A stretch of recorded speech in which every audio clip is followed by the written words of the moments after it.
I'm going to show you all how to make a referral link on your own, whether that is for a new externship program or just a program that you don't have a referral link for. All you're going to do is go on our website and click on any externship that you want to make a referral link for. So I'm doing EIC, so I'm copying and pasting that. And the critical component of this is making sure that you type in $refer equal, including that into the link. And once you include that, all you're going to do is take your refer code, which is going to be one or the two. This is what was included in your original onboarding email.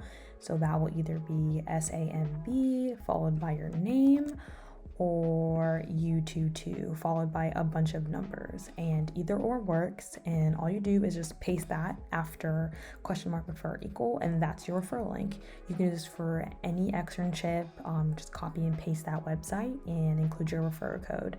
If you have any questions, if you're not your refers aren't coming up on your dashboard, you can reach out to Cody and I. But in terms of making a referral link, it's really quick and easy, and yeah, you can use it for any externship, and I hope that helps.